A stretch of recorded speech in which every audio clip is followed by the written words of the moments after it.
Hey guys, what's going on? James here, and in this video we're going to be talking about all the players that you guys need to keep an eye on for the Tampa Bay Buccaneers Week 11 matchup versus the Atlanta Falcons. So guys, without further ado, let's talk about it.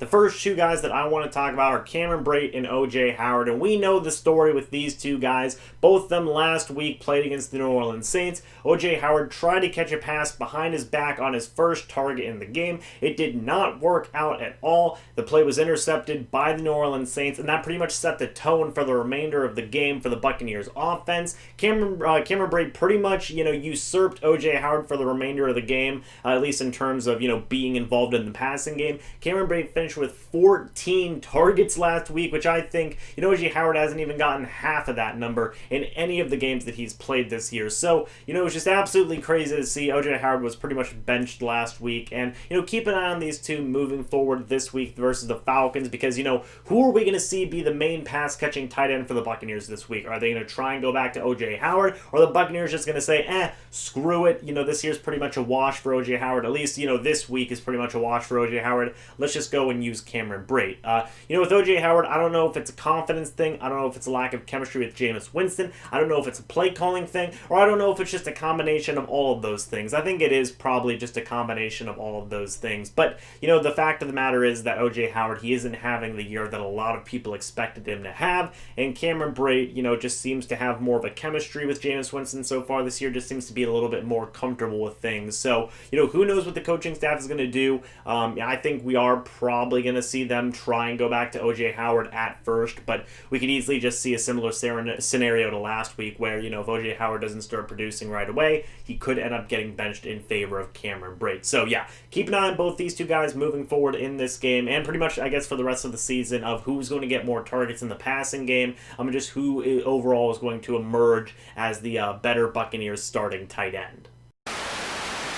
Next group of guys I want to talk about is the young Buccaneers secondary. I'm talking about guys like Carlton Davis, Jamel Dean, Sean Murphy-Bunting, Mike Edwards, Jordan Whitehead. Those five guys mainly. The reason I have all of those guys mentioned is because, the past couple of weeks, especially with the release of Vernon Hargreaves, these guys have had to play more and more and more as time has gone on. And last week, things got really kind of confusing. Jamel Dean played very, very little last week, and, Todd Bowles has said he wants to see more of Jamel Dean. Bruce Arians has said he wants to see more of Jamel Dean, and we didn't see basically any of Jamel Dean last week. Now, the reason being was because, they felt more comfortable with Mike Edwards in the slot due to, the certain types of coverages that they were running in that game versus the Saints, and I get that. Mike Edwards, he is one of our safeties, and he can play a little bit of slot, so he did play a little bit of slot in last week's game versus the Saints, but it was just so weird not having Jamel Dean on the field considering the last 2 weeks. He wasn't perfect against the Seahawks, but he did still do some pretty decent things.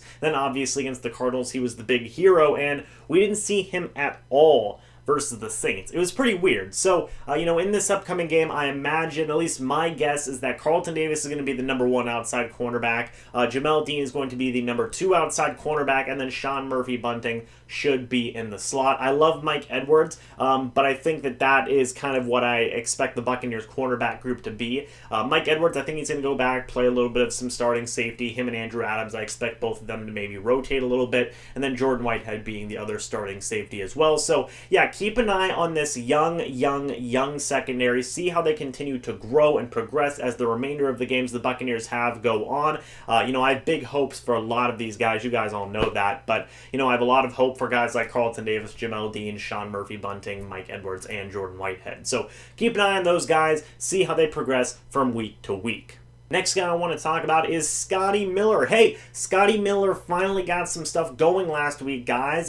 He got a little bit of playing time and he made the most of it. Should have had a touchdown last week if he wouldn't have fallen over. That was just a darn shame. But, it showed some progression that we really haven't seen from anybody in the back end of the Buccaneers wide receiver depth chart the entire... You will be negative, James. You will.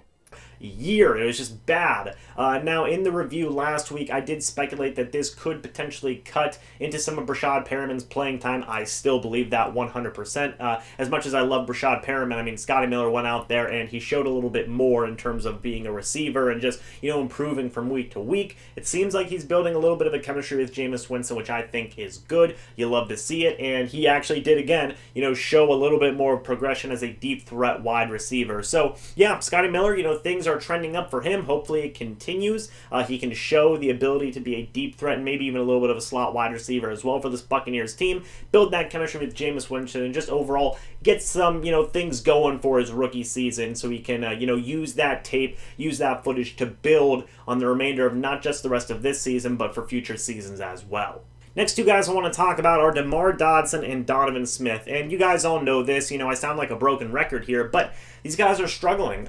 Donovan Smith, not as much. He hasn't been the worst offensive lineman the Buccaneers have had this year, but geez, DeMar Dodson has not been good this year. And I love the guy as a person, and I know it's like, James, you're being harsh, but still, DeMar Dodson hasn't played that good this year. He seems like he's getting at least a penalty or two a game. You hate to see that. He has struggled with blocking this year, and now even as of late, Donovan Smith has struggled with blocking this year as well the last couple of games, to the point where Jameis Winston actually got hurt last week due to some missed blocking from Donovan Smith. So, we don't want to see that happen. We don't want to see the quarterback get hurt. These two guys need to improve if the Buccaneers offense is going to have a chance to succeed. So pay attention to these guys in this game versus the Falcons. The Falcons, they have some sneakily decent pass rushers, so pay attention to both these guys and how they do against their respective sides of the offensive line. Finally, last guy I want to talk about is Ndamukong Suh. A lot of people, and I mean a lot of people on Twitter, in the comments section, among other places, really pointed out Ndamukong Suh's lack of effort last week versus the Saints. And I think this is something a lot of people were worried about, happening when the Buccaneers signed Ndamukong Suh. Because the Buccaneers right now, guys, they're 3-7. They're probably not going to go to the playoffs. What am I saying? Yeah, they're more likely than not going to go to the playoffs. And a lot of people were worried that if Ndamukong Suh saw this situation unfolding like this, he was going to start dropping in terms of his effort. And last week we saw it against Alvin Kamara in the run game, and Ndamukong Suh basically tried to do this as a tackle.